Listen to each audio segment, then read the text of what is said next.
Hello dear students, welcome back to my channel physics SPC. Electromagnetic induction का एक question. The self produced EMF of a coil is 25 volt when the current in it is changed at uniform rate from 10 ampere to 25 ampere in 1 second.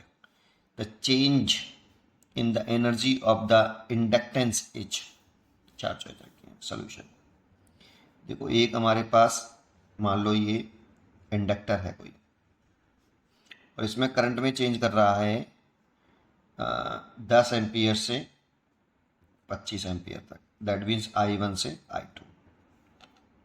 वो current बढ़ रही है घट रही है? तो करंट बढ़ रही है।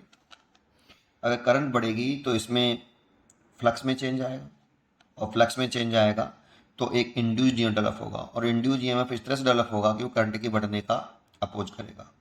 तो कुछ इस तरह से इंड्यूस्ड डेवलप होगा, वो इस करंट के अपोजिट दिशा में करंट निकालेगा। करंट ऐसे जा रही है लेफ्ट टू राइट, तो ये करंट फ्लो कराएगा राइट टू लेफ्ट। तो इस इंड्यूस्ड ईएमएफ की value E.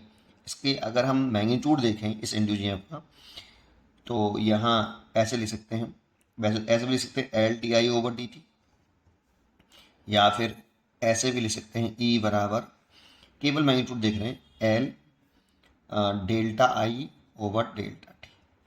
That means L final current minus initial current divide by time interval. यहाँ से ई दे रखा है हमें 25 वोल्ट, तो ई का मैग्नीट्यूड दे रखा है 25 वोल्ट। एल निकाल सकते हैं, सेल्फ इंडक्टेंस निकाल सकते हैं, एल हेनरी। I2 दे रखा है 25, I1 दे रखा है 10, और टाइम इंटरवल दे रखा है 1 सेकेंड। तो 1 सेकेंड टाइम इंटरवल दे रखा है।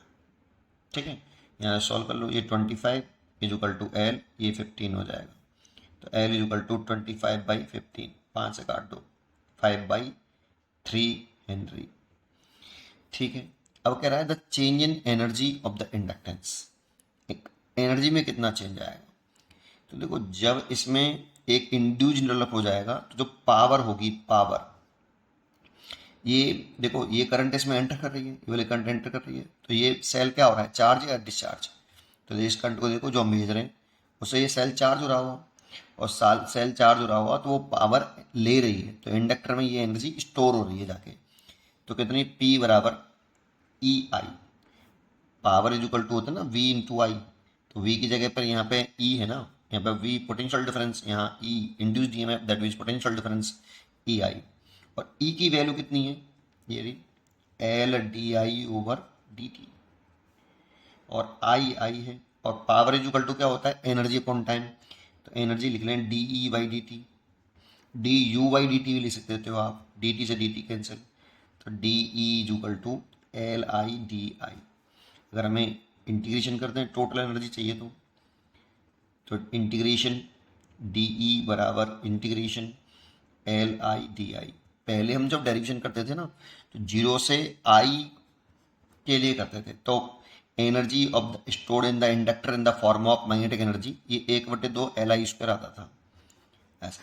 तो लिमिट रखते थे 0 टू आई। अगर इसमें 0 टू आई लिखें तो 0 पर करंट एनर्जी 0 होगी, और आई पर एनर्जी ई मान लेते थे और ड्राइव करते तो ये आता था। लेकिन यहाँ पे I1 से I2 पूछ रहा है, तो I1 से लिमिट देखो आई क्या आएंगी। I1 पर मान लो एनर्जी E1 है, और I2 पर एनर्जी E2 है।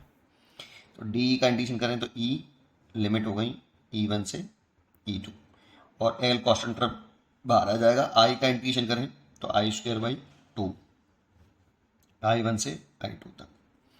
इसको लिखें तो E2 माइनस E1, और इसे लिखें तो 1/2 I2 का स्क्वायर माइनस I1 का स्क्वायर। तो इतना चेंज आ रहा है एनर्जी में।